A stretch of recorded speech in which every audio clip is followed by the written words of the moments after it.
अध्याय 16। चरण 6। निराशा पैदा करें आपका मजबूत पक्ष। हर निराशा के अंदर ज्ञान का एक अमूल्य रत्न छिपा होता है।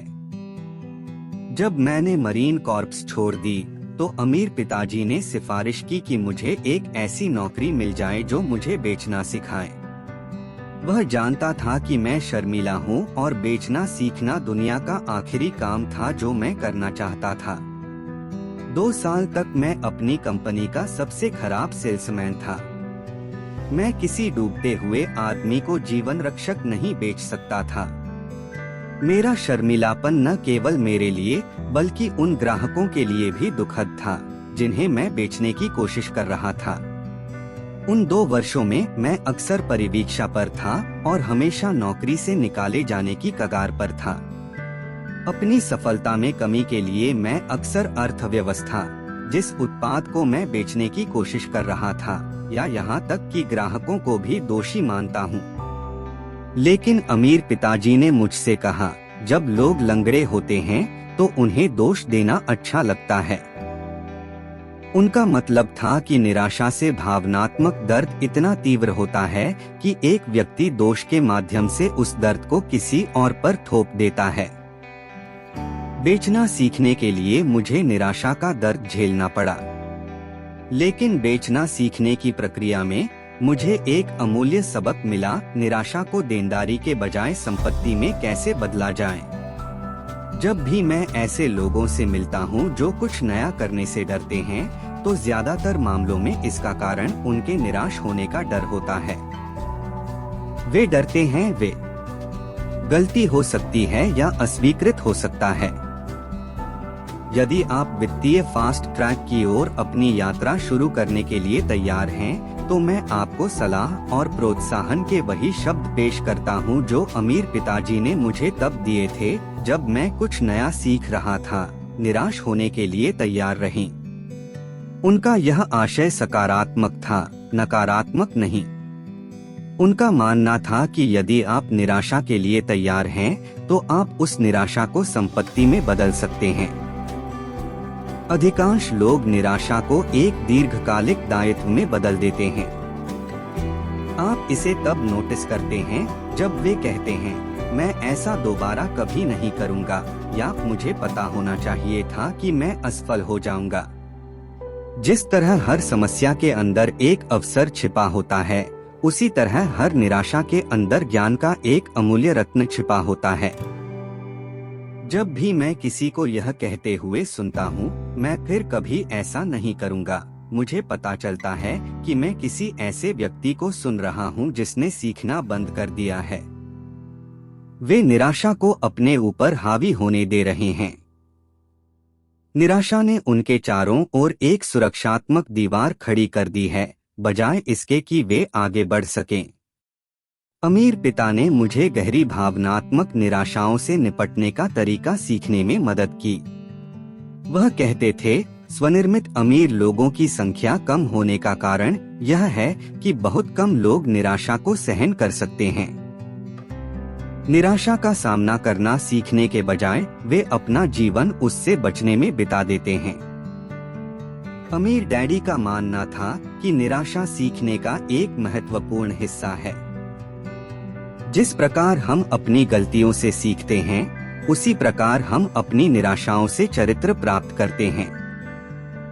पिछले कुछ वर्षों में उन्होंने मुझे जो सलाह दी है, उसके कुछ शब्द निम्नलिखित हैं। निराश होने की उम्मीद है।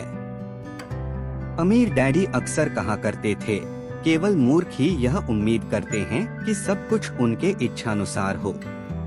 निराश होने की उम्मीद करने का मतलब निष्क्रिय होना या हारा हुआ व्यक्ति होना नहीं है। निराश होने की उम्मीद करना मानसिक और भावनात्मक रूप से खुद को उन आश्चर्यों के लिए तैयार करने का एक तरीका है जो आप नहीं चाहते होंगे।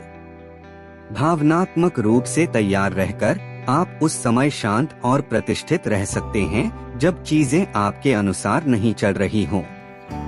जब आप शांत होते हैं तो आप बेहतर सोचते हैं।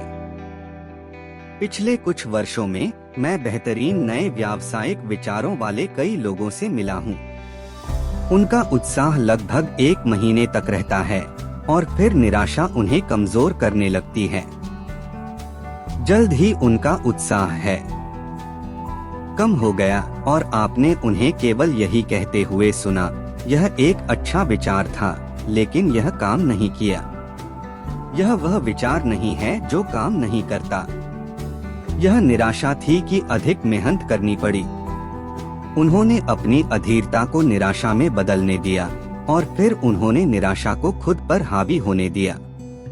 कई बार यह अधीरता इसलिए होती है क्योंकि उन्हें तुरंत वित्तीय पुरस्कार नहीं मिला।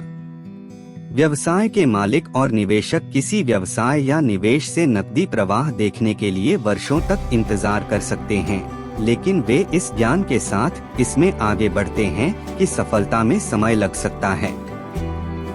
वे यह भी जानते हैं कि जब सफलता मिलेगी तो वित्तीय पुरस्कार इंतजार के लायक होगा। एक गुरु को पास खड़ा रखें। अग्निशमन और पुलिस के उन आपातकालीन नंबरों की तरह जो हमारे पास हमेशा उपलब्ध रहते हैं, आपके विश्वसनीय और जानकार संपर्कों की सूची में कौन है? मेरे लिए मेरे वित्तीय सलाहकार केंद्र में हैं। यदि मुझे कोई वित्तीय आपात स्थिति होती है तो वे केवल एक फोन कॉल की दूरी पर हैं। अक्सर किसी सौदे या उद्यम में जाने से पहले मैं अपने एक दोस्त को फोन करता हूं और बताता हूं कि मैं क्या कर रहा हूं और क्या हासिल करना चाहता हूं। मैं उनसे उस स्थिति में भी खड़े रहने के लिए कहता हूं जब मैं खुद को अपने सिर के ऊपर पाता हूं, जो अक्सर होता है। मैं एक बार एक विक्रेता के साथ अचल संपत्ति के एक बड़े टुकड़े के लिए बातचीत कर रहा था जो कड़ी मेहनत कर रहा था और समापन पर शर्तें बदल रहा था। वह जानता था कि मुझे संपत्ति चाहिए और वह आखिरी समय में मुझसे और पैसे पाने की पूरी कोशिश कर रहा था। क्रोधी स्वभाव के कारण मेरी भावनाएं नियंत्रण से बाहर हो गईं। लेकिन चिल्लाकर सौदे को खत्म करने के बजाय, जो कि मेरी सामान्य प्रवृत्ति है, मैंने बस इतना पूछा कि क्या मैं अपने साथी को कॉल करने के लिए फोन का उपयोग कर सकता हूँ। मैंने अपने 3 दोस्तों से बात की जो पास खड़े थे। स्थिति को संभालने के बारे में उनकी सलाह पाने के बाद मैं शांत हो गया और बातचीत करने के 3 नए तरीके सीखे जो मैं पहले नहीं जानता था। सौदा कभी पूरा नहीं हुआ, लेकिन मैं आज भी उन बातचीत तकनीकों का उपयोग करता हूँ, ऐसी तकनीकें जो अगर मेरे पास होती तो मैं कभी नहीं सीख पाता। सौदा करने की कोशिश नहीं की, वह ज्ञान अमूल्य है। मुद्दा यह है कि हम कभी भी सब कुछ पहले से नहीं जान सकते हैं और हम अक्सर चीजें तभी सीखते हैं जब हमें उन्हें सीखने की आवश्यकता होती है। इसीलिए मैं सुझाव देता हूं कि आप नई चीजें आजमाएं और निराशा की उम्मीद करें, लेकिन अनुभव के माध्यम से आपको प्रशिक्षित करने के लिए हमेशा एक गुरु मौजूद रखें। बहुत से लोग केवल इसलिए परियोजनाएं शुरू नहीं करते क्योंकि उनके पास सभी उत्तर नहीं होते हैं। आपके पास कभी भी सभी उत्तर नहीं होंगे, लेकिन फिर भी शुरुआत करें। मेरा एक मित्र हमेशा कहता है, जब तक सभी बत्तियां हरी न हो जाएं, बहुत से लोग सड़क पर नहीं उतरेंगे। इसीलिए वे कहीं नहीं जाते। खुद के लिए दयालु रहें। गलती करने या किसी चीज में असफल होने के बारे में सबसे दर्दनाक पहलुओं में से एक यह नहीं है कि दूसरे लोग हमारे बारे में क्या कहते हैं, बल्कि यह है कि हम अपने आप पर कितने सख्त हैं। गलती करने वाले अधिकांश लोग किसी अन्य की तुलना में स्वयं को कहीं अधिक कोसते हैं। मैंने पाया है कि जो लोग मानसिक और भावनात्मक रूप से खुद पर सख्त होते हैं, वे अक्सर जोखिम लेने, नए विचारों को अपनाने या कुछ नया करने का प्रयास करने के मामले में बहुत सतर्क होते हैं। यदि आप अपनी व्यक्तिगत निराशाओं के लिए स्वयं को दंडित करते हैं, तो कुछ भी नया सीखना कठिन है। सच बताओ, बचपन में मुझे अब तक मिली सबसे बुरी सजाओं में से एक वह दिन थी जब मैंने गलती से अपनी बहन का अगला दांत तोड़ दिया था। वह मेरे पिताजी को बताने के लिए घर भागी और मैं छिपने के लिए भागा। जब मेरे पिता ने मुझे पाया तो वे बहुत क्रोधित हुए। उसने मुझे डांटा, मैं तुम्हें सजा इसलिए नहीं दे रहा हूँ क्योंकि तुमने अपनी बहन का दांत तोड़ दिया है, बल्कि इसलिए कि तुम भाग गए हो।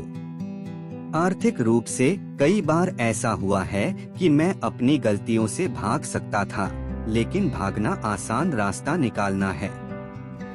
संक्षेप में, हम सभी गलतियां करते हैं। जब चीजें हमारे अनुसार नहीं होती तो हम सभी परेशान और निराश महसूस करते हैं। अंतर इस बात में है कि हम कैसे प्रक्रिया करते हैं। वह निराशा। अमीर डैडी ने कहा, आपकी सफलता का आकार आपकी इच्छा की ताकत, आपके सपने के आकार और आप रास्ते में निराशा को कैसे संभालते हैं से मापा जाता है। अगले कुछ वर्षों में हमारे पास वित्तीय परिवर्तन होंगे जो हमारे साहस की परीक्षा लेंगे। जैसा कि बॉब डायलन ने गाया था, समय बदल रहा है। जो लोग अपनी भावनाओं पर सबसे अधिक नियंत्रण रखते हैं, जो अपनी भावनाओं को अपने ऊपर हावी नहीं होने देते और जिनमें नए वित्तीय कौशल सीखने की भावनात्मक परिपक्वता है, वे आने वाले वर्षों में फलेंगे फूलेंगे। भविष्य उनका है जो समय के साथ बदल सकते हैं और व्यक्तिगत निराशाओं को भविष्य के निर्माण के लिए आधार के रूप में उपयोग कर सकते हैं। कार्यवाही करना। एक गलतियां करते हैं, इसीलिए मैं छोटे कदमों से शुरुआत करने की सलाह देता हूं। याद रखें कि हारना जीत का ही हिस्सा है। ई और एस को यह सोचने के लिए प्रशिक्षित किया जाता है कि गलतियां करना स्वीकार्य नहीं है। बी और मैं जानते हैं कि गलतियां करने से ही वे सीखते हैं। 2 छोटा शुरू करो। यदि आपको कोई ऐसा निवेश मिल जाए जिसमें आप निवेश करना चाहते हैं, तो थोड़ा पैसा लगाएं। यह आश्चर्यजनक है कि जब आपके पास पैसा दांव पर लगा हो तो आपकी बुद्धि कितनी तेजी से बढ़ती है। खेत अपने बंधक भुगतान या अपनी सेवानिवृत्ति पर दांव न लगाएं। बस थोड़ा पैसा लगाएं, ध्यान दें और सीखें। 3 मुख्य बात कार्रवाई करना है। पढ़ना, देखना और सुनना, ये सभी आपकी शिक्षा के लिए महत्वपूर्ण हैं। लेकिन आपको करना भी शुरू करना होगा। छोटे रियल एस्टेट सौदों पर प्रस्ताव दें जो सकारात्मक नकदी प्रवाह उत्पन्न करेंगे। एक नेटवर्क मार्केटिंग कंपनी में शामिल हों और इसके बारे में अंदर से सीखें। कंपनी पर शोध करने के बाद स्टॉक में निवेश करें। यदि आपको आवश्यकता हो तो अपने गुरु या वित्तीय या कर सलाहकार से सलाह लें। जैसा कि नाइके कहता है, बस करो।